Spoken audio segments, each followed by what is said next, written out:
Just to kind of kick things off, I'm Ken Banks. I've been working in mobile for about 10 years now, and I've seen a lot of things coming and going over that time. And more recently, I was reflecting on how far mobile had got, and in a sense, how far it hadn't got as well, because a lot of things seem to be repeating, not always the good things, but people are often reinventing wheels, and the hype remains, and there still remains a huge amount of excitement around the potential of mobile. Yet, how long should you be excited about it before you start actually doing it? And I think that's part of the problem that mobile phones do generate, as with iPads and other technologies, a huge amount of interest and excitement, and sometimes we roll off into the sunset and do things without really quite knowing whether we should be and what we're trying to achieve. Jeffrey Sachs described recently mobile phones as the most transformative tool we have for development. There's some really big fans out there. And mobile phones are today powering health projects, agriculture projects, human rights, education, election monitoring. Almost every facet and sector of development seems to be touched by mobile phones in some shape or form. And there's that statistic that we keep hearing, whether it's true or whether it's just a nice soundbite, that there are more mobile phones than toilets. I don't actually know whether that is actually true or not. It's one of those. Or light bulbs. So there's clearly a lot of these devices out there, and there's clearly a lot of opportunity.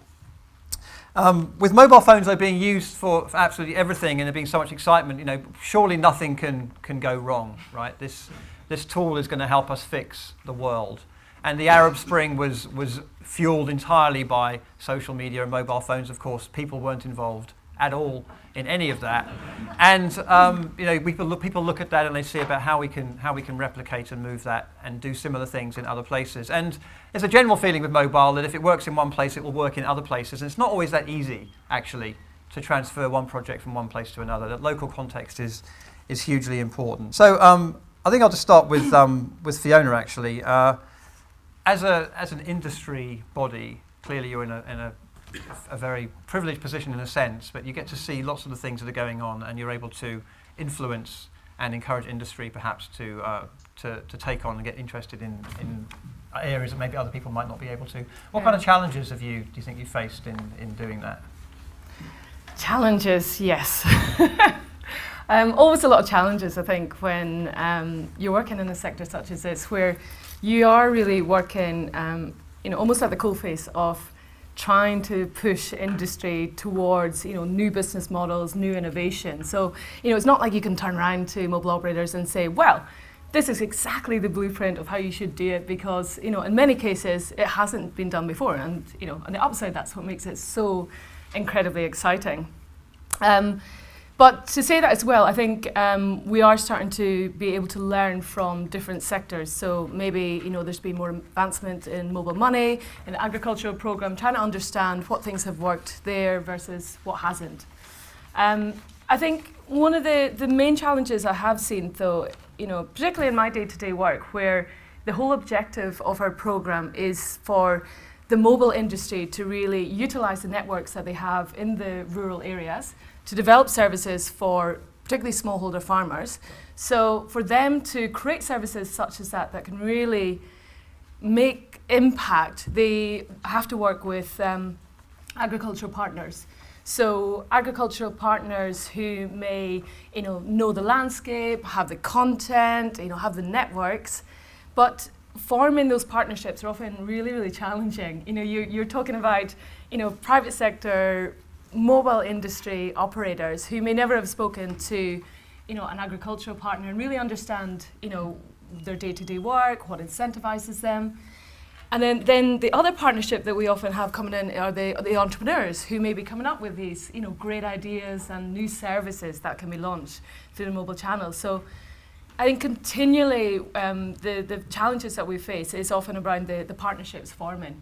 But then on the flip side, it's also the most transformative. If the partnerships can come together and really be solidly formed, then I really think that services that can reach scale and provide actual meaningful value to farmers can be created. And how do you feel about the some of the bashing around industry, in a sense? Because quite often I think at the end, there's a frustration, isn't there, that mobile phone coverage isn't in all the places that we'd like it to be, and that there's a lot of money being made and that mobile operators should be slightly more sensitive to the last mile and all that kind of thing. And I think we forget that it's private sector driven, so clearly there is money to be made, but if it wasn't for the industry, we wouldn't have signals in the kind of places where you need them to be to actually work. So it's a bit of a tension there, isn't there, sometimes? Yeah, it can be. And I think, what's interesting is that it seems that we're incredibly impatient. When I first started working in this sector 6 years ago in Bangladesh, there was very little network in the rural areas.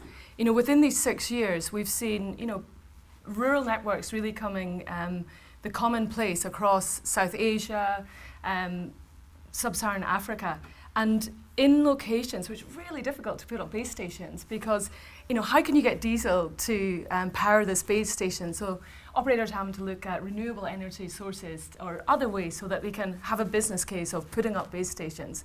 So I think the networks that are there now are, especially over the last few years, has been if you look at the coverage, is really quite significant compared to, say, 5 years ago. Yeah. Yeah.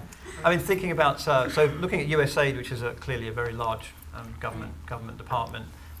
When you've had development going on for so long, and mobile comes in as a new tool, and it's something that people do get excited about, how do you actually encourage people at the department to actually start to look at mobile technology and actually start to get in the habit of doing it well? Yeah, I was thinking when Fiona was saying it's hard to sometimes talking to industry players and saying, hey, let's try something new, I'm thinking, you think you have it hard. Working in government is not always the model of fast pace of change or anything like that. And I think what I feel very lucky about is the fact that at least in the U.S., this is a president and an administrator of USAID who are just both such enthusiasts around technology and the opportunity for change. And they really, really get it. You can imagine development being done so drastically different. This isn't kind of like saying, we've supported community health workers to provide health information to people, and now we're just going to give them a phone. This is fundamentally changing and disrupting the model of development, or at least that's the vision. So if you have people at the top who really cast this ambitious vision for change, I think it makes it a lot easier. So we're able to drive our programs differently. I'm responsible for advising our country teams around the world on good solutions, and not just let's throw spaghetti at the wall and see what works or whatever, but let's focus deeply on some things that we know can scale, that can generate commercial returns for operators, and that can have meaningful impact. So we've made a big play, for example, in mobile financial services. GSMA is a big partner of ours. We've really tried to, with GSMA, focus on the gender gap, the fact that women are so often left behind in terms of phone ownership and usage. So focusing on a few things rather than everything, I think, has been critical. I think that's important from the operator's point of view as well, thinking about, what are the services that they can go to market with the network or the coverage that they have at this moment. Right. Right. And when it comes to looking at iPads and 4G and all the very latest, greatest stuff, how do you address a balance between maybe those people at USAID or maybe in government more broadly who want to do cool and really exciting stuff with the very, very latest consumer tech versus the stuff that your field officers might be saying to you, this is what we need, this is what works. It's not necessarily sexy and new and exciting, but it's what we need. So I guess I usually encounter the opposite problem where, it's not about let's do the latest and greatest. I mean, we're really still taking baby steps in terms of talking about mobile as a delivery channel at all.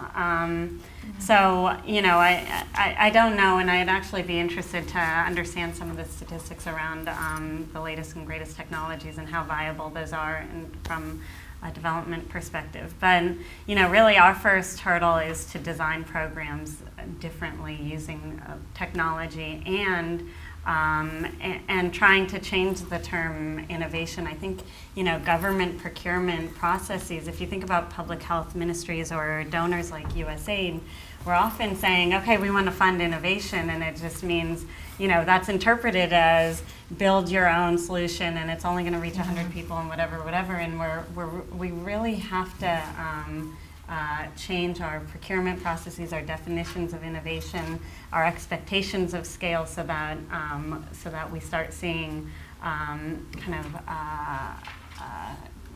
partners coalescing around some common platforms and scaled solutions. I think.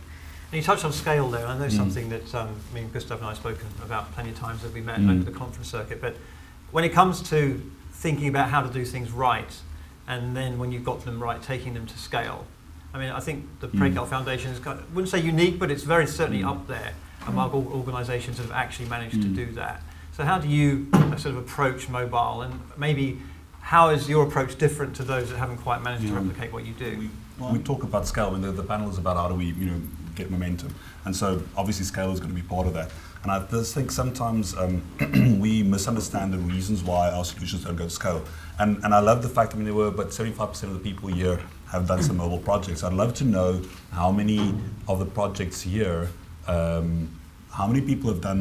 Let's say everybody has done mobile projects. Put your hands up, and then take your hands down if your project was under 100,000. People or dollars? Humans, real people, that is. Humans, or mobile phones, or SIM cards. And then under 500,000, do we have any? Okay, has anybody done a project with over 500,000 SIM cards that they touched? Oh, I have. Okay. He's done all of them. So we've got one, and we've got another one. Anybody over 1 million uniques? So they, so yeah, beneficiaries, but it's beneficiaries. So millions, but if it's unique MSI says. handling the phones, then, So I think it's interesting. We need to also know what we mean by scale. So we often say, well, we're going to go scale, but how do we measure that type of thing? And I think the opportunity with mobile is that we can go to these really massive scales. When we talk about population scale, we talk about speaking to a sizable majority of the population that you want to reach. And so we talk about multiple of millions, tens of millions, 20 of millions. And the barriers to doing this type of scale is quite often not technological. I know it's weird, we kind of have discussions about, what's the latest and greatest NoSQL database that you're using, and et cetera, and the technology. But mostly what we find is the barrier to scale is cost in the end. Cost to the vendor, cost to the owner, and then in the end, really cost to the end user. So for us, almost all our effort goes into trying to find hacks or ways to work around the network operators, or try ways of finding to reduce the cost of delivering that. And there are amazing things like the Please Call Me projects. So we're probably the biggest spammers in Africa. We send about 1 million, and I mean in a good way. We send about 1 million Please Call Me's every day in South Africa around HIV/AIDS messaging. And the way we do that is to use Call Me messages. So if any of you have been to Africa, if you run out of airtime, you can send a Please Call Me or Call Me message to somebody, and you can insert a message on top of that, like a payload, and that's completely free of charge to the end user, and the network still makes money. Now that's population scale, that's large scale, sending a couple of billion messages, but it costs nothing to the end user. So we really need to think about how do we reach those type of scales. And scale, of course, is different for the GSMA, and it's different for USAID, but actually what's interesting, scale, I think, for all the panelists here is actually quite large because of where you work and who you work with and the success you've had. And I don't think that's actually typical in mobile, even the hands up in terms of number of SIM cards and uniques. I mean, what kind of level are most of you working at in the audience here? Is it with small communities or small numbers or small target groups, or are you going sort of nationwide, public-wide? We are partnering with Medic Mobile, and we've done a SIM card. Medic Mobile has devised it to be used to give to our frontline health workers, in particular in Nepal, on maternal child health, as a way for us both to collect data and to send out messages, and also for them to text back if they have emergency situations and follow algorithms. So it's just starting in one community of about 500,000 people. And certainly our goal will be to take it to scale throughout Nepal, which is a really wonderful place to do it, because everybody has a cell phone, even in remote areas, and there's more towers going in all the time. And that's not my background. I'm a clinical person, so I'm also interested in what kind of expected pitfalls we may see as we go forward and kind of things to be watching out for as we go forward. Right.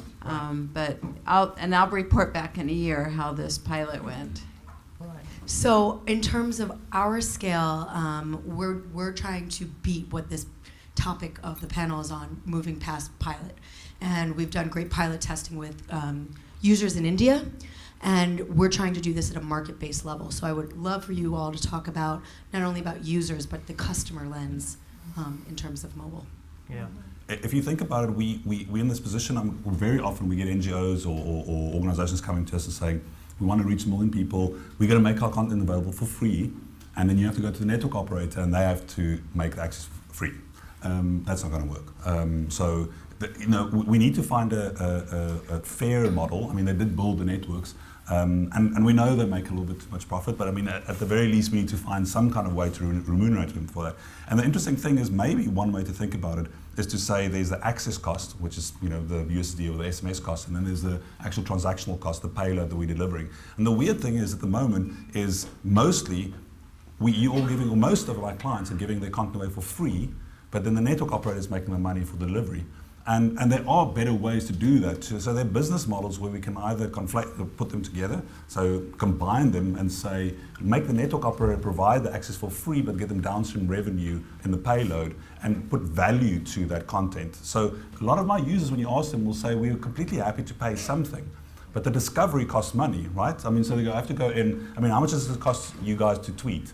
I know you tweet all the time, but you don't. I wasn't thinking I'm roaming. It's costing me £5 to tweet here at the moment, so I'm obviously not tweeting. That's the equivalent of my customers and my clients in Africa trying to interact with your mobile health system.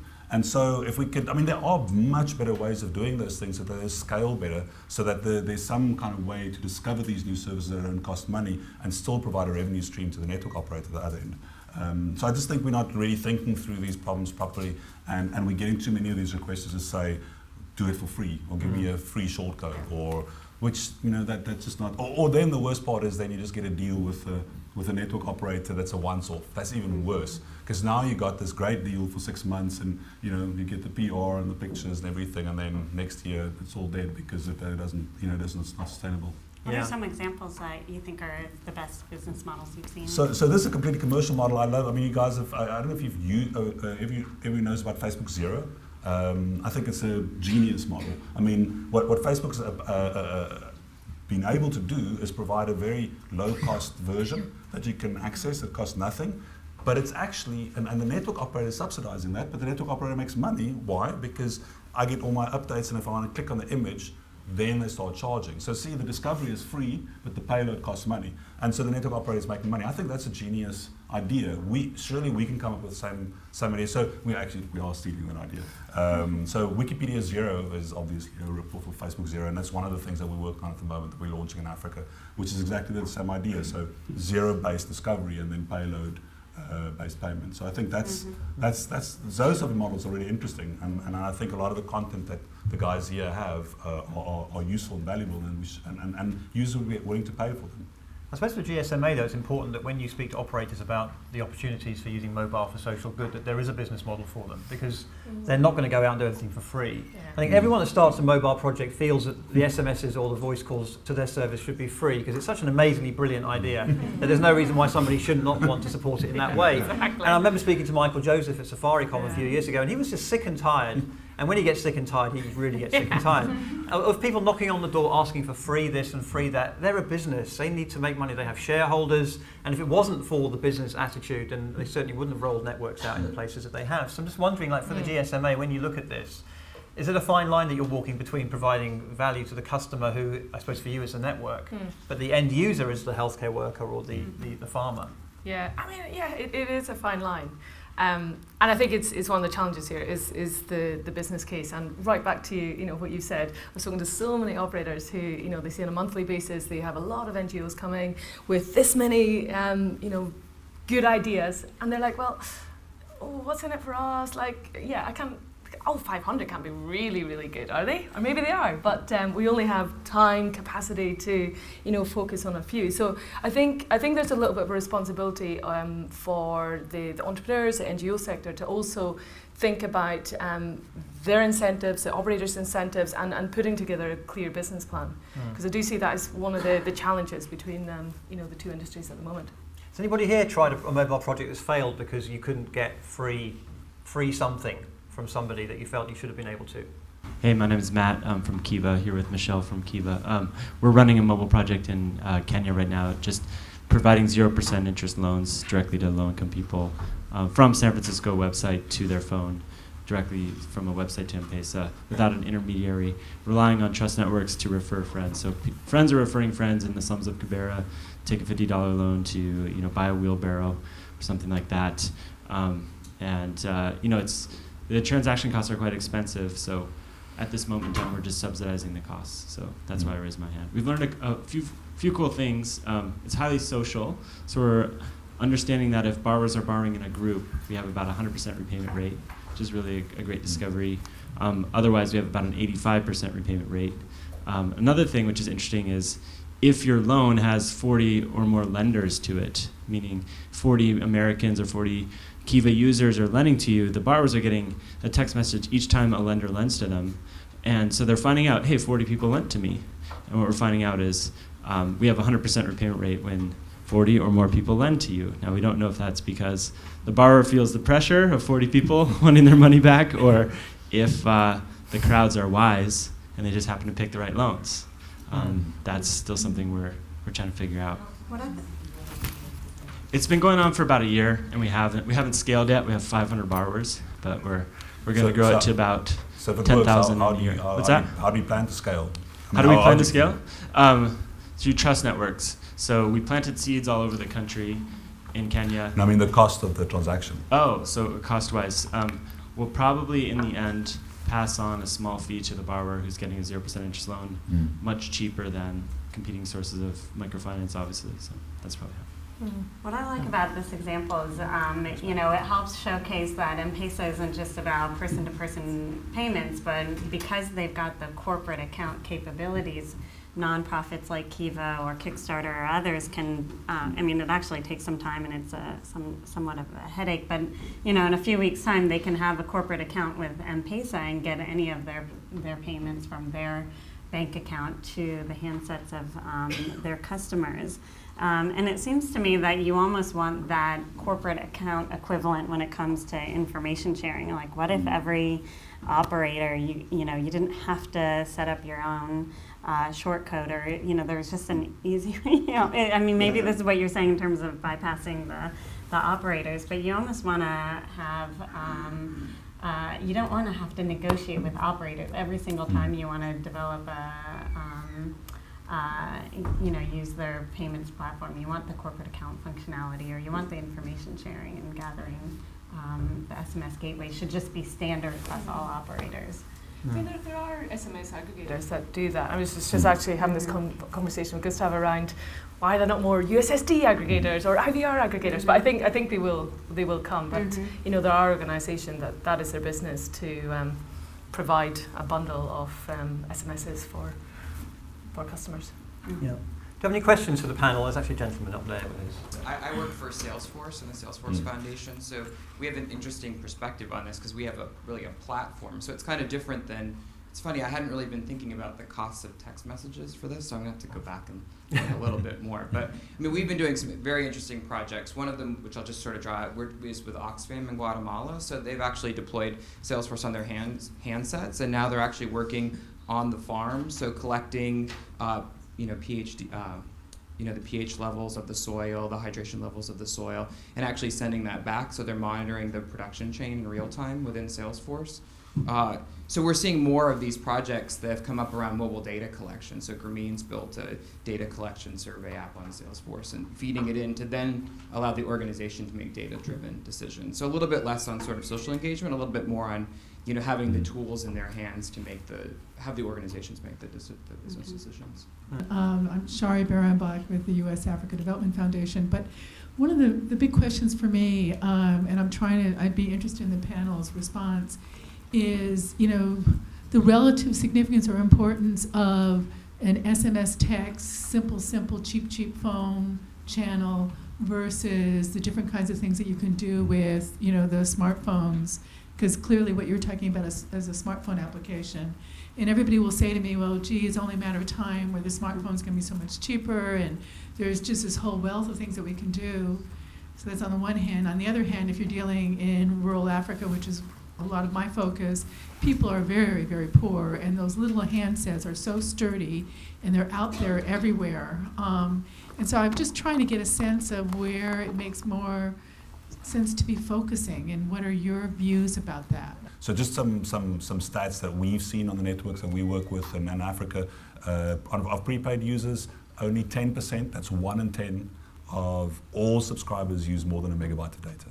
So what that means is the people that use data mostly use it by accident. I mean, really, it's the data usage is like non-existent if you talk about large-scale systems. So 1 in 10, just think about that. So if you're designing anything, would you design a system where 90% of your audience just disappears before you even start the and I'm not even talking about smartphones now, I'm talking about feature phones, Opera Mini, all of that aggregated together. So sure, there are 40% of the phones have that, but a lot of them don't use it. And most of that is because people are afraid of the cost, because it comes out of the same wallet. So you're going, okay, I have to call my brother who's in Kisumu, and I have only so many shillings in my account, but if I hit that button and I go to the home button and I start browsing, then I might run out of my wallet and I can't make a call. So I think that's why the cost element is so important. It's not just the device. I think it's just that behavior is not there. Users don't feel comfortable in using it, and so we need to do a lot of. So interesting enough, that's why I think Facebook Zero is so cool. Is they actually attacking that problem head on by saying this is guaranteed. Actually, if any of you used it, if you click on it, there's got a little strip at the top. It says this is free. So you know immediately this is not going to hit your wallet. So I think that for me is really important. If you want large-scale systems, you have to design it for low-end phones. Having said that, if you want deeper engagement, then obviously if you're okay with those 10-20% users, like for instance, if you're looking for opinion leaders in a social network, for instance, then it's completely fine using a data product, but just be very clear about what you want to achieve. How many of the mAgri stuff that you're doing is using very basic voice SMS versus more sophisticated things, would you say? Yeah, I mean, right now, the programs that we support directly, so which is really just focused on smallholder farmers, all of them are on basic phones. Most of them use voice-based services, so some of the services, well, all the service would use a component of SMS, but the call center and IVR is really important to make sure you're able to get to illiterate farmers. But I think saying that, I think the service providers who have a great database of content that they can push out right now through IVR or SMS, if you can also host that in a database that when smartphones become more regular in these countries, then an application can easily be created, and you can create a new product for a smartphone. So I think that's the best way to go. If you have to use the technology that are in the hands of most of your customers right now, but with a vision for the future. How about the USA? Is that similar sort of? Yeah, I would say it's very similar. It does beg the question, though, where do people who aren't technologists go to really figure this out? And I do think there's just, the space is moving so quickly that, what I fear is then there just isn't the global architecture right now to help assist the development field in making smart decisions. These are the platforms that are scaled or that are going to have the capabilities for the future, or and really there is no organization that's taking that up in a big way, whether it's think tanks or I mean, really, I don't know where you all go, but I feel like there's a gap, and the risk is that this is all going to move so quickly, and the development field will remain so far behind for lack of guidance and collaboration and just some general boundaries on how we work. So I'd be interested in the people who are working on mobile products are the one who's partnered with Mobile Medic. How do you find your partners, or where do you go to for just basic information, like Shari's question of whether to do a smartphone application or not?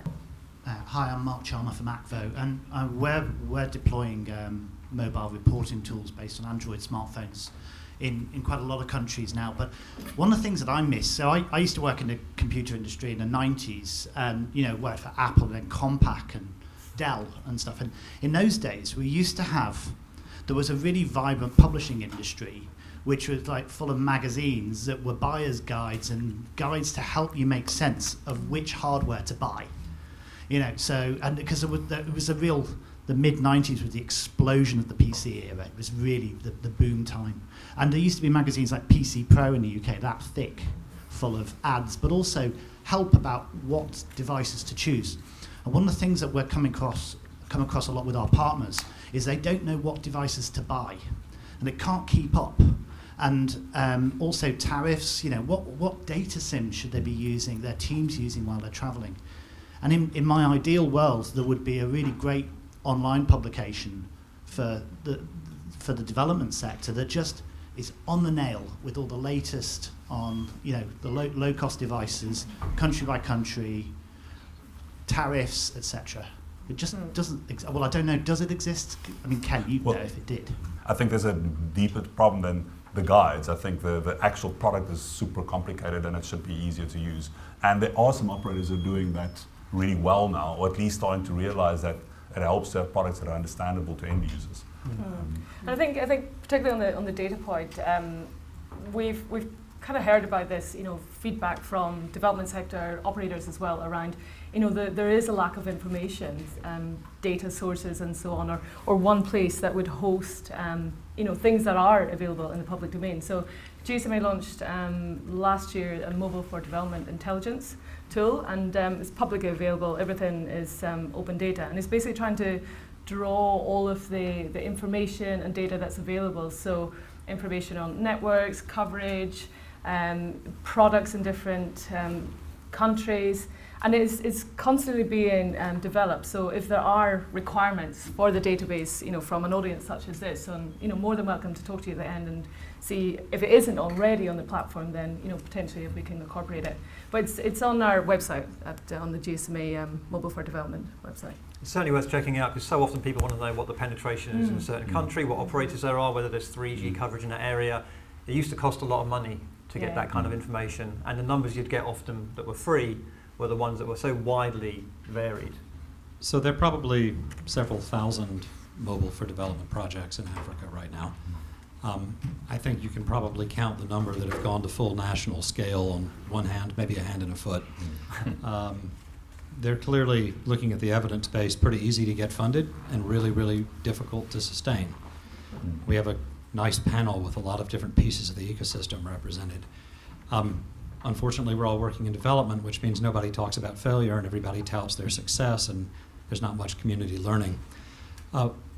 Why do these things fail? If you could list from your perspective where you sit, what are the top 2, 3 reasons why you see one after another of these projects go nowhere? It's not to say they weren't valuable, but I think everybody's expectations from community to donor at the start of this was that this would scale to the national level, and it almost never does. Why? Great question. I mean, it depends. Well, we've had projects that, you start off, and I think especially a couple of, 5 years ago, it was, well, you've got 10, 20% market penetration. Can you really go to scale? And so the question then was, can we do large scale? And so, we stepped up and we said, hey, we can do 1 million users. And, it doesn't matter how you put the deal together. And then nobody thinks about what you're going to do in a year or two's time. And I think everybody's complicit in that, the vendors, the network operators, the donors, the NGOs, because, hey, we can prove that we can hit 5 million people in a country. We've certainly gotten to the point where it's hard. It's hard. If you want to run a system with 10 million users, you have to design sustainability right in from the start. You have to have a network operator on board. You can't be asking for freebies. And a lot of people don't have that patience. I also find that the other problem is that we don't really see enough aggregation, not on the aggregator side, on the client side. So many of these small guys come to you. I mean, I'd like to know how many of you in your products are building bespoke software. That, that'd be really interesting of the guys here. All of you who work in mobile. I mean, it'd be really interesting to know how many of you use off-the-shelf tools and how many build bespoke? And I would presume more than half are using bespoke tools, are doing everything on their own, building new tools, figuring out their own deals. That's all very expensive, and we're also excited about mobile that we can get funding for it. So, I would fully agree with that, and I think donors aren't the end-all, be-all here at all. In fact, we're such a small part of the mobile revolution. But I do think we've got a role to play, at least in terms of our investments in trying to drive aggregation. And I think development communities and donors have been very reluctant to pick winners. But I've actually wondered, what if we just said anyone who receives USAID funding must choose from one of these 5 platforms, or tell us why they don't work for you? Let's change the default a little bit and drive use of some things that we know are working in there, and that way those platforms, as they upgrade their the likelihood of being upgraded and becoming more robust is higher, and you drive reuse. So this is a terrible thing to admit, but our ICT policy dates to 1986. It's almost, thank goodness no one is adhering to our ICT policy, but we're, so I'm starting an effort internally to update it, and this is the type of thing, I'd love feedback on that idea, but I feel like we need to be more comfortable with picking some winners, driving reuse, and getting that aggregation. So who works with the software providers to do that, speaking of as a software provider? Like no one. No one's coming to us and saying, no one's coming to Salesforce anyway and saying, how do we aggregate all these people in one place? We've got people working around the world. You can chime in for me, but just so you know, that's not happening. Yeah, I mean, I do hear though a lot of people saying, stop having all your NGOs call us. They're too many, too small, and it's overwhelming in some cases. I don't know, Fiona, what do you think? Yeah, I think I've got my top 3. I think the first is the business case, and it's not just about making money, but as I said, it's about trying to really reduce your operating costs. So, thinking past 3-6 months, but the long-term business opportunity there, and then linked to that, then I think is the partnerships. Often the challenge that we have is, you've got an NGO who wants to work with a mobile operator. The mobile operator wants to know that there's going to be continuity of service into the long term, but perhaps an NGO only wanted to work on this for 2 years because he got funding for 2 years. And so it's like, what happens after 2 years? So I think that's another challenge. And then I think the third thing is about the value. So we talk about, things like health products, agricultural products, but they're so kind of wide sweeping. Where is that product that's actually providing value? And we're starting to learn a lot more in the agricultural program through the data that's coming out of the services, analysing that. I mean, Gustav, you'll more about that. But when you're launching a product, as much focus groups or feedback that you might receive from your customers, it's not until you launch and you actually learn from what the data is telling you. You adapt your service. You constantly try to, respond to your customers' needs. Will you have a product that can actually be sustainable? So it's not just I've launched it, yay, fantastic. It's about the evolution. That code of conduct actually has come up at a couple of events I've been to, that there should be a code of conduct for donors. That actually, you go through a checklist, and if you don't actually tick the right boxes, you don't get funded. Because donors actually do get a lot of the blame for this. Yeah, exactly. Ones in the public ministries, welfare ministries, or health ministries, or whatever, and total cost of ownership should be part of that checklist as well. Yeah. Thanks. My name is Mike Lynn. I'm a former lecturer at Stanford. I taught green development there, and now I'm running a renewable energy firm. We've partnered with Vodafone and MTN. But to share actually a major failure, because I completely agree, it's not discussed. But coming from academia, I worked at Apple as well. The notion that it took us 4 years to actually develop this contract with Vodafone in Tanzania, MTN in Uganda, and MTN in Rwanda to distribute actually hardware. So a renewable energy product to charge mobile phones. Very different from the app side, but what we learned over a very difficult time was you can't certainly ask for things for free, you won't get that. I completely agree with this panel that you must have a business case. And perhaps the interesting nugget that we were able to glean was it really needs to tie back to ARPU for these mobile operators. ARPU is the average revenue per user. and it's extremely low. It's somewhere on the order of like $2 or so in most African markets, sometimes less, sometimes more. And so these extremely low cost handsets are going to extremely poor customers who use very, very little data, extremely little data, and virtually no text, voice, SMS. All of that is also very, very low. So if any of your services actually help boost utilization, because they actually gain some value from it, then that seems to make quite a lot of sense. So we originally sought to provide phone charging services, develop a product and have them sell it, maybe even subsidize it, give it away for free, because the model was when they can charge their handsets, they see an increase in ARPU. And that seems like an excellent business case, right? That, okay, you distribute these solar panels, give them away even, and you'll give access to energy and they'll actually make more money. But that even so was not a compelling enough business case. So we had to kind of reformulate, pivot of sorts, and realize, okay, well, maybe at best what they could do is lend us their distribution networks. And so they've co-branded it and given us their full sales, marketing, and distribution networks. Even after sales service, so all of our warranty is actually fulfilled by the telecom operators' technicians, the ones that fix the Nokia phones. So we've trained their technicians to become solar energy technicians now. But they don't subsidize the product. But curiously now we've convinced them not to mark it up. So they don't make any margin on the product. So they get to pass it along at just covering their costs and lend us their distribution networks. And as a result, we're able to gain kind of massive distribution, which is really our goal at the end of the day. Right. And what's interesting is because it's not reliant upon subsidies, the Vodafone Foundation is not involved at all.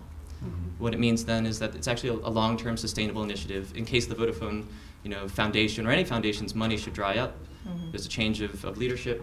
Well, hopefully this program will persist over time.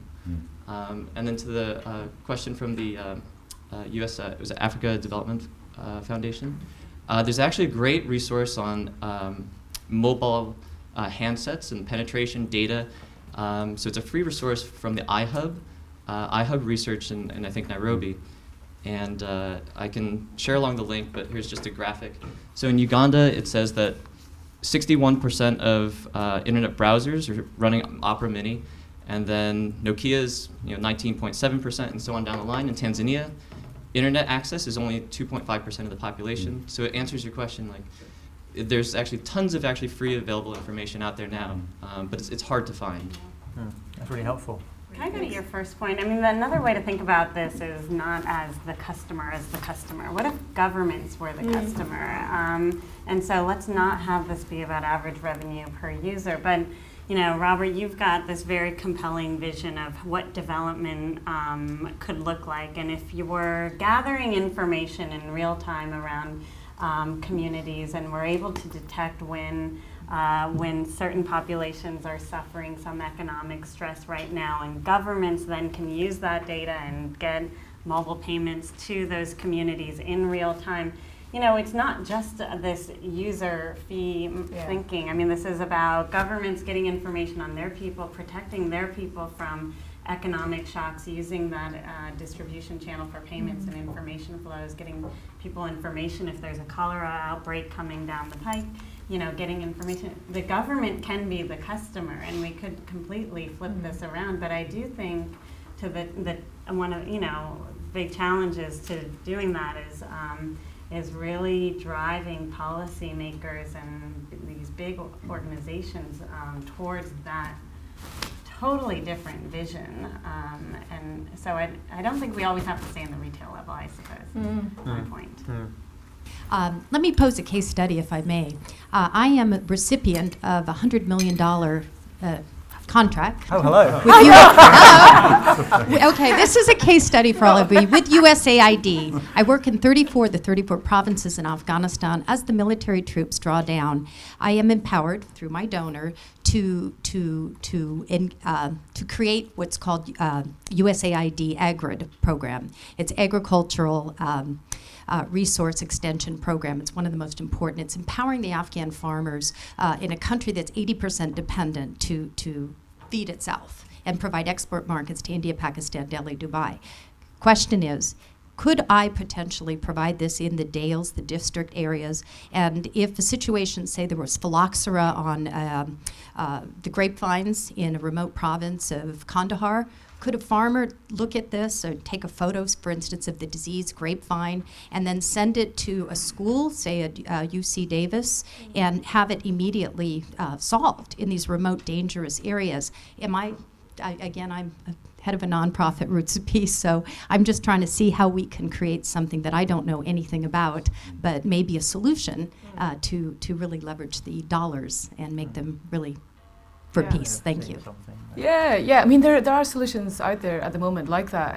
CABI have a Plantwise clinic in India which do something very similar. So, and I think there's always different models. So maybe in that instance, it might not be feasible for, neither smallholder farmers may have the phone right now, or there may not be the network everywhere. But if farmers are organised into groups, or some way that there may be some people that have access to smartphones that can almost play an intermediary role, then that's a fantastic solution as well. And I think coupled with information services that you can provide to farmers who maybe have a low-cost handset as well.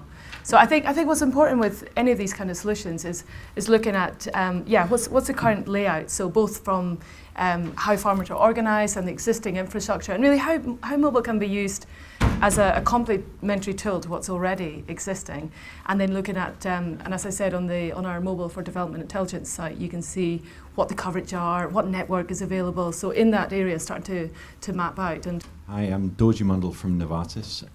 We've been engaging with mHealth projects in sub-Saharan Africa, which have gone to nation scale in Tanzania and been piloted in a number of other countries.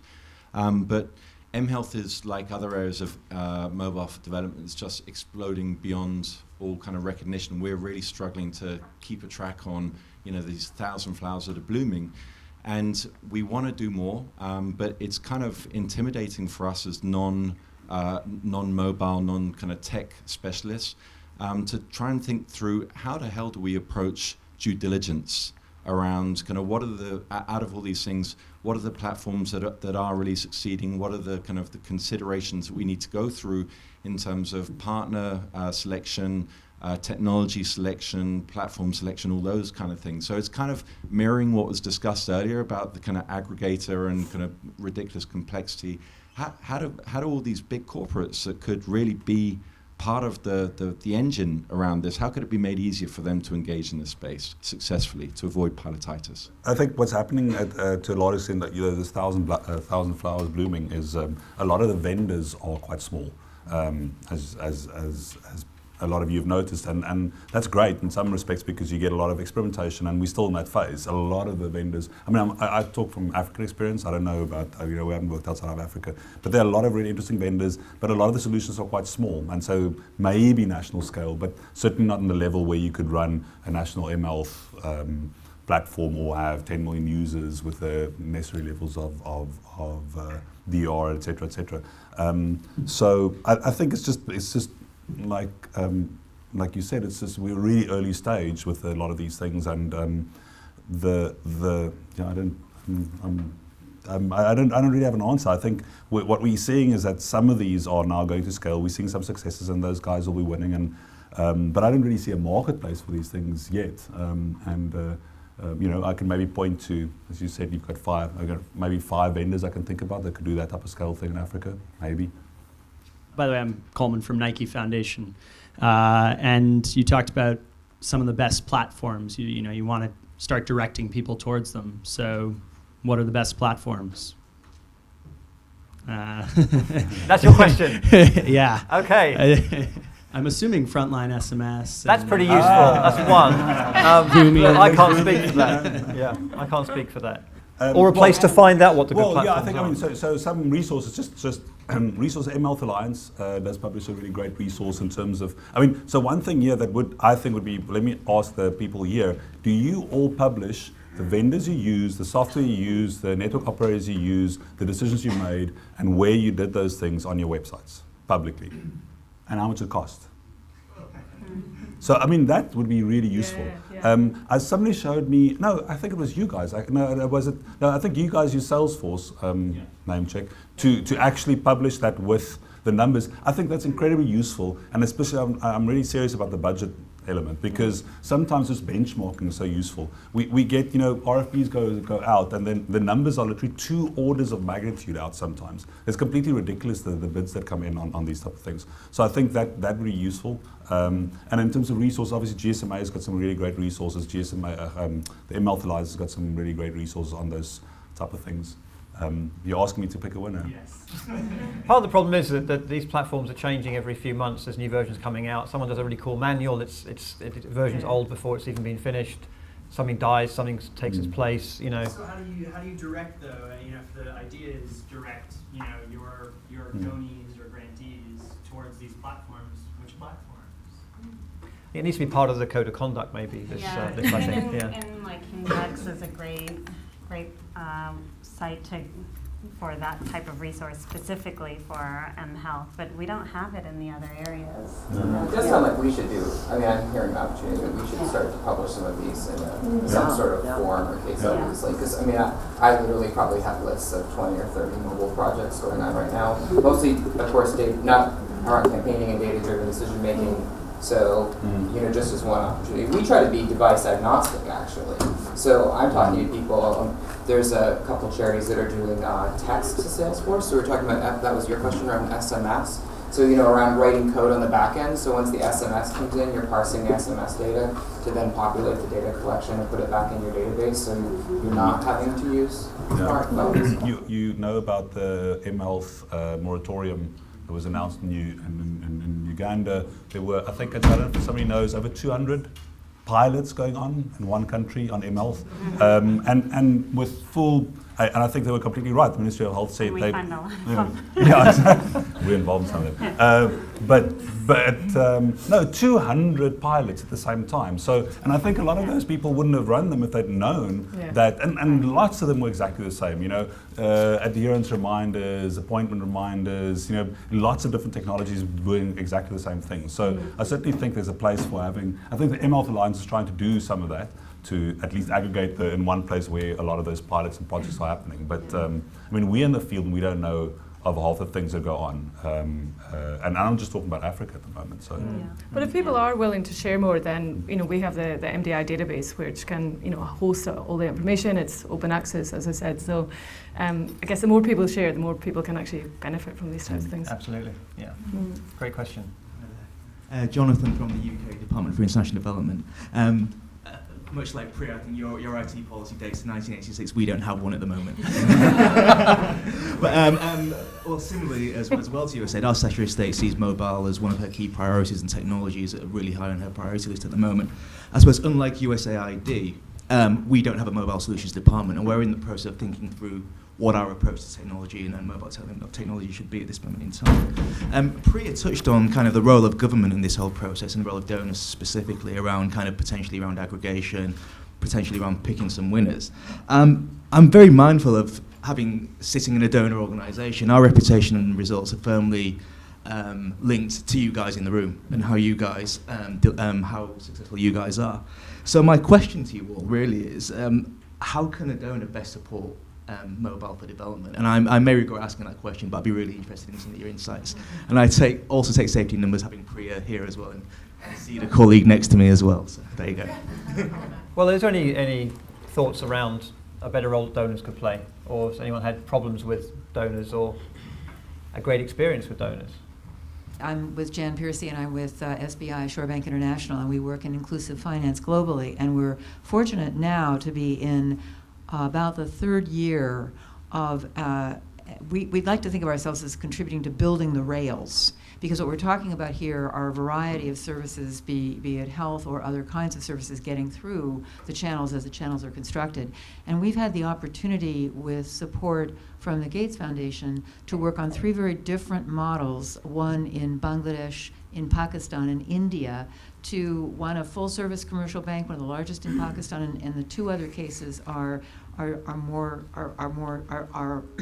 entities that are moving over. But here the focus is not so much the particular, it's the building of the channel, with a keen interest in realizing, because the realization is definitely dawning in financial institutions and banks, that if you can build those channels, then you can put through all of these services, and that's going to build customer loyalty. So I would say in the case of the Gates Foundation, it took them 2 years to make the decision to support this, because the conundrum was eventually, if we can prove out the success of this, it's going to be profitable for the institutions. And so should a foundation be supporting something that ultimately will have a will be commercially carried? And they ultimately decided yes, because if we can build out these channels and bring in these major providers, it will have such impact on education information, on health information, on others. On the donor question, how many of you are running social enterprises that can't take donor money, but you'd like to take donor money?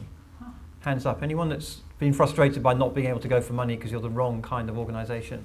Hi, my name is Alice from Johnson & Johnson, and so I have that issue on the other side where, as a corporate foundation, the wish is to fund projects in mHealth that serve the health needs of individuals across the world. The challenges I have are sometimes social enterprises who are, from a legal perspective, a for-profit, are the best solution, but from a legal perspective, I cannot, as a business, fund those for-profits. And I know that there are movements to do that, and these are active discussions internally within the corporation as well as the sector's moving. But there is something about where we are today, whereas from a business and from a corporate sector and from a donor sector, and where the NGO social enterprise field has moved, that's really kind of exemplified within this forum that I think is far past where we are, and where we as donors can do a better job and move towards that area. I think the other area where donors really can do more, and I will take the fall on this one as well, is that we are structured, at least Johnson & Johnson is structured by industry. So the mHealth work we do is in maternal health. It's reaching pregnant mothers. Gustav is our partner in South Africa, and he has helped us along in this way in both learning about mobile as a health company, but also how to scale.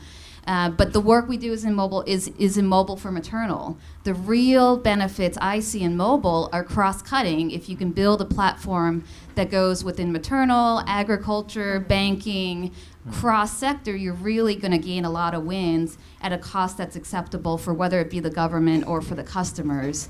And that is an area where internally I think the discussions need to happen on the donor community.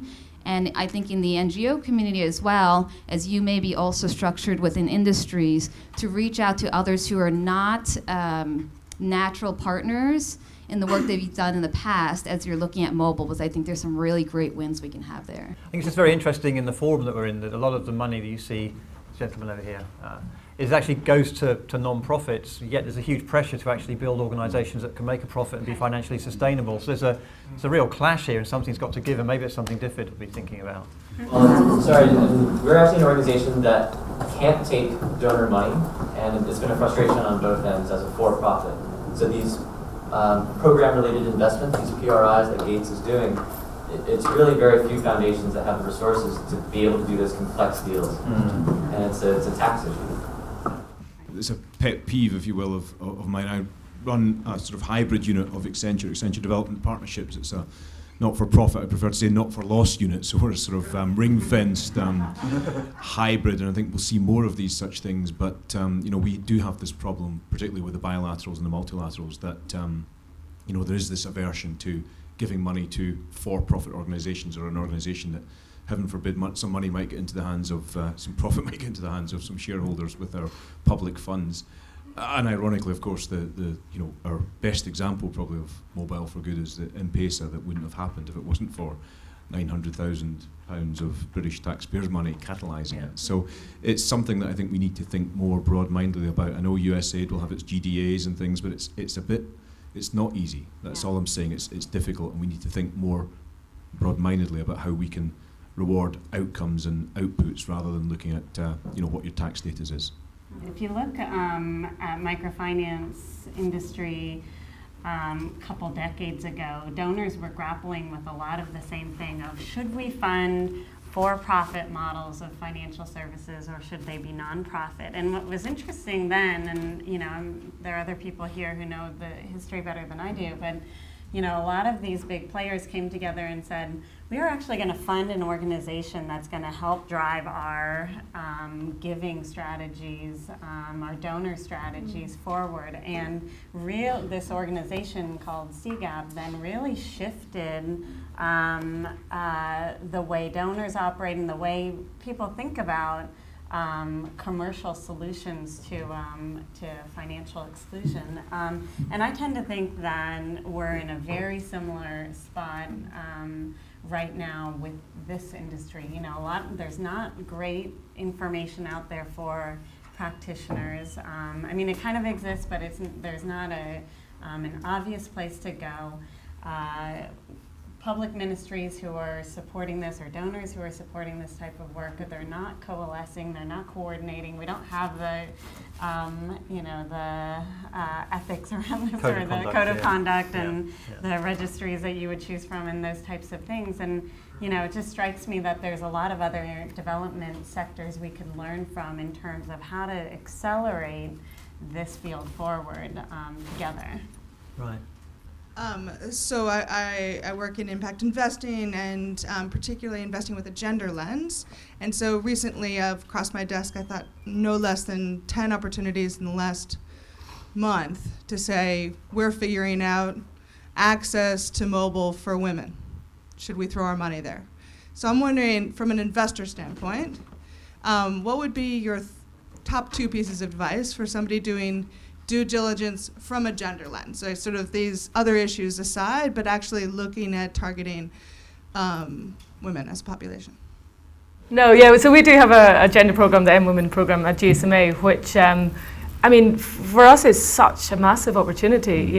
It's almost a no-brainer when you talk to operators and go, so, if you look at your customer base, the majority by far are men. Okay, if you want to grow your customer base, well, quite an easy segment to grow that into is by targeting women and looking at the barriers of why there are not more women who have access to mobile phones. So, whether it's cultural, it's price, awareness, the services that need to be on the mobile to make it more attractive. But, research that we've conducted has shown, from women that there's an increase in their sense of security, their ability to earn more through their mobile phone, family relations and so on. So I think there's absolutely a massive opportunity here. I think back to what we've all said previously, though, is what's the business case? What is the specific proposals aiming to do that is really going to target the barriers that have existed? They actually have on their website a great diagnostic tool that we're taking to different countries, and it's just it's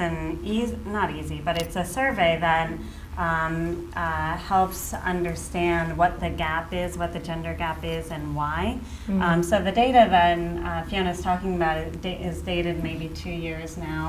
And the number one reason women who were surveyed in these 6 countries don't have a phone right now, 80% of them say it's because their husbands don't let them.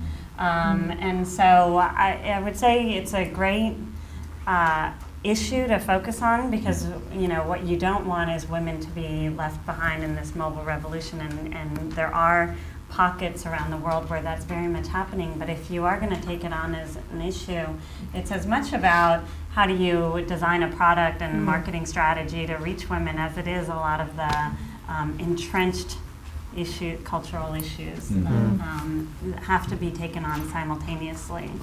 The Sherry Blair Foundation produced a report last year as well, which kind of touched on the opportunity, the massive market opportunity, and how much it's worth for the women's sector. I think that answering this question about what are the donors looking for, we're 5 years old now, and we've been backed by the Dutch government, who's been really supportive.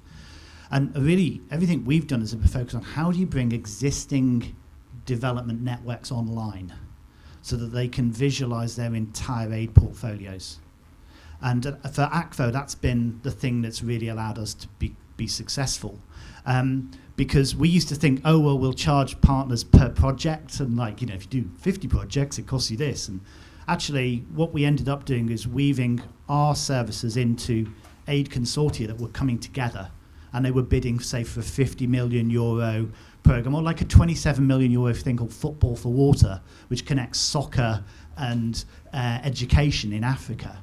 And we're the digital services layer of that. And we receive revenue to develop tools and then train people locally to use them. And it's been working. It's you know, from the way I'm seeing things now, this kind of model can work very well. And it doesn't, but the crucial thing is it's all about donors want to see where their money goes and show where it's going. And everything you do has to ultimately be about helping that process. But at the same time, empowering people on the ground to have more say in how the project should happen in future and how well they're going and what should happen next.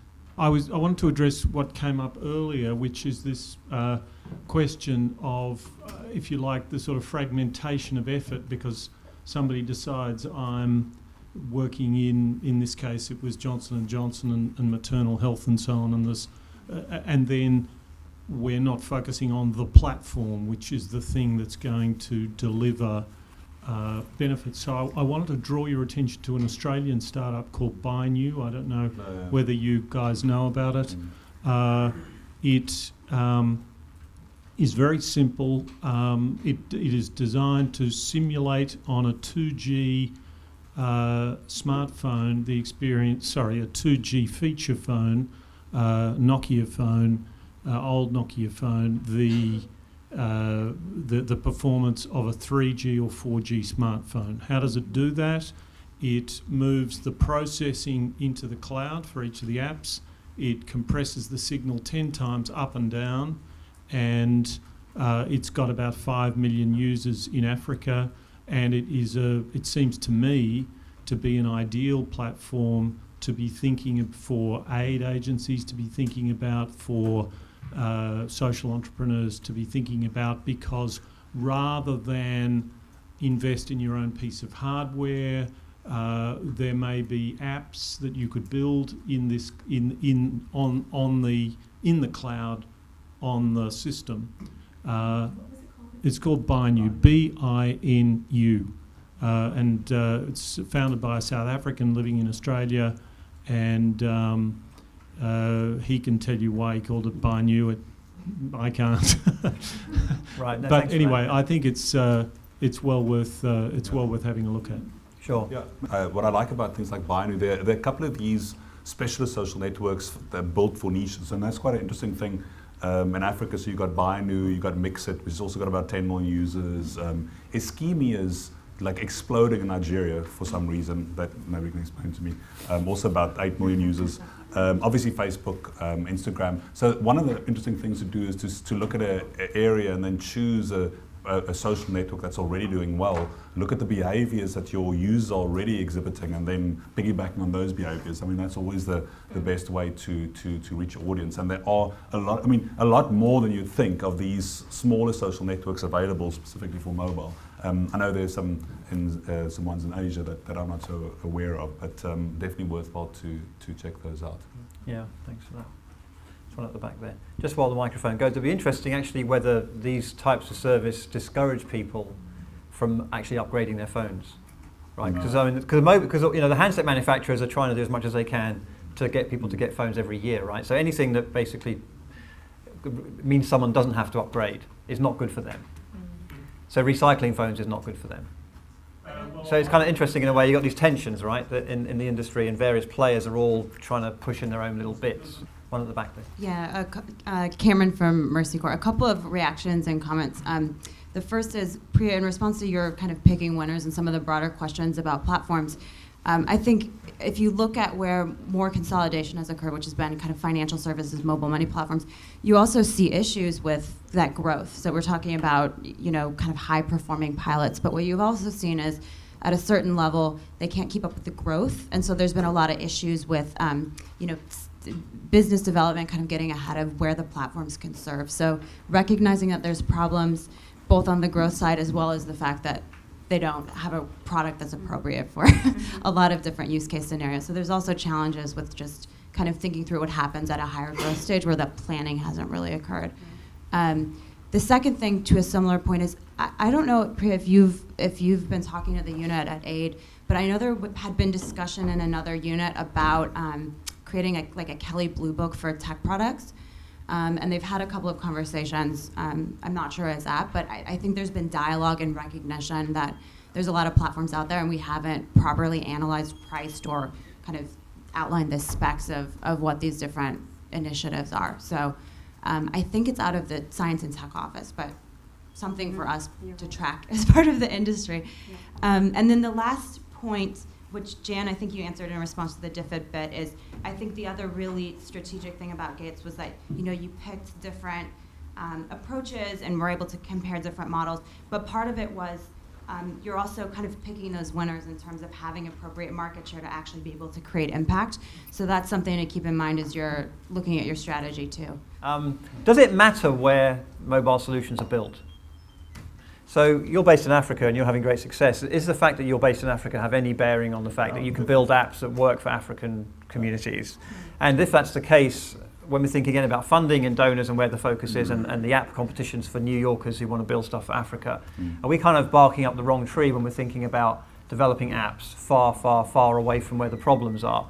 And is that kind of destined to failure? So I'm kind of curious what you think. I mean, obviously, I'm thinking here I'm from South Africa, so I really believe that you should be speaking to people from the market that you're trying, the audience you're trying to address. I just think there's so many interesting solutions that come out of constraints, and so many interesting solutions come from out of solving problems. And M-Pesa is a great example. Please Call Me's, even prepaid, which comes out of originally out of Africa as well. So many of those really great solutions came out of seeing a need and then building a local solution. So I think platforms can be global. So as to Coleman's question earlier, there's some great global platforms like Twilio, for instance, that allows you to aggregate across, you know, the whole planet, or the platforms that we build. But I really see, and I think that gives you that stability to say, well, I've got a global platform and it runs on Amazon, et cetera, et cetera. But to have something local that can work on top of the platform, or use something like, you know, Frontline, for instance, but then speak to the actual users, there's nothing close to that. I mean, I'll give you one small example. We run those Please Call Me's, and we ran them in Zulu and Xhosa, Afrikaans and English, and we got like 3 times the response on Zulu on maternal health messages than we got on the English. That's just, and the weird thing is, when we phoned our audience and asked them what language you prefer, they said they self-reported English preference, but we got when people actually use things. So that's, I think, a really important thing for behavior change, as you'll know, is people don't necessarily tell you what they, you know, what they really will prefer. And especially if it's going about things like, well, the smallest difference in terms of whether I like the message or not is that somebody's speaking to my mother tongue. And that type of insight you'll never get if you have a global program with somebody sitting in Oxford designing a program. It's a great point. Oh, sorry, go ahead, please. No, I completely agree, but I do think things are changing. I think, you know, the amount of requests that even we get from entrepreneurs in India, Bangladesh, Kenya and so on with amazing ideas, I think is massively increasing. I think there is more investment for hubs and you know, innovation prizes in the regions as well. So, and even from, you know, Orange did their innovation prize last year, which was for, you know, locally grown services from the countries that they operated in. So I think, I don't know what the advice would be. Yeah, talk to, if you have got specific markets, then, you know, talk to the entrepreneurs that exist there in that market. That's actually a great plug, sorry. The hubs. Speak to the dudes in Lagos, CC Hub, at Bosun, the guys in Nairobi, Aya. Josie Hub, apparently, it's a new one that's just opened up by this South African dude, yeah. But all those guys they're entrepreneurs. If you have a global platform, you can literally give them, like, I, for instance, runs a testing lab. So you could have a platform, you could give it to them, they can localize it for you. So, I mean, that type of stuff I think is really exciting. I think there's something like, 20 hubs now just in Africa. It's 85 across the whole continent. Yeah, so it's and really cost-effective way to localize. Do you want to comment, Priya, on the funding side, just about if someone from New York wanted an app for Uganda, would you look at that? Yeah, and I mean, I think we have to think a little bit about the 80-20 rule. You know, I think development's plagued a little bit with this everything must be homemade, homegrown, kind of tailored type of thing, and businesses have been dealing with how to take the burger and milkshake combination and sell it around the world with some modifications and understanding of the local context. And I guess, same with microfinance, there's a book that came out, it was, the fundamentals of microfinance. So so many people who started microfinance institutions took Marguerite Robinson's book and followed step by step and created their peer lending groups and whatever. And so I guess I would just challenge it a little bit that everything has to be really, really organic. And obviously I'm biased in my own way, but I do think if we're going to talk about getting 100% penetration of mobile payment so that families have a safe place to save and an opportunity to borrow and transact with one another, we have to be thinking about this in a different way that is not just... Okay, thank you. Yes, anyway. Yeah, it's great. Did you have a final point? Yeah. Couple comments. One, in terms of the donors, it seems to me that a lot of the innovation which takes place in India, Africa, Latin America, is very siloed within India, Africa, and Latin America. And that one of the things donors can do is actually to try to create greater connectivity within those places so that you get hubs more, I mean, that wouldn't necessarily be hubs. But I think donors should invest more in helping talent find itself within these regional areas. At the same time, there are things like Tango, which is just a piece of, it's a technology enabling device, and they have enormous market penetration in societies they don't have a clue why they are actually so successful. Because they don't actually have somebody doing a lot of research in Saudi Arabia. Saudi Arabia is their 7th most dense populated thing. Now I have some theories about why that might be in Saudi Arabia. But it does seem to me that when you get down to the specific application that's actually going to help, to use one example out of South Africa, is going to help migrant workers and their families better exchange money when the guys can't get home. That's very local and very culturally specific, and you need to have the capacity in Southern Africa to develop those kinds of things. And it is not clear to me that the global funders actually, they fund individual projects. It seems to me it's harder for them to fund hubs. And that might be a funding strategy that somebody should explore. Another great idea, yeah, absolutely. Well, Trust is doing that really well, actually. Yeah, they do. I mean, also, but funders don't like funding platforms. That happens very seldom. So it's generally programs. And so then you as a vendor have to go around and try and piece funding together And I think that's what prevents the space from aggregating. I think that's a major Could be one factor. reason, absolutely. Yeah, thanks for that. Well, I know we have to close and let you all get off to your coffees and so on, but obviously the panelists are up here to take any questions or exchange cards with you. So we have thanks to Gustav, Priya and Fiona, and thank you to all of you for a great session.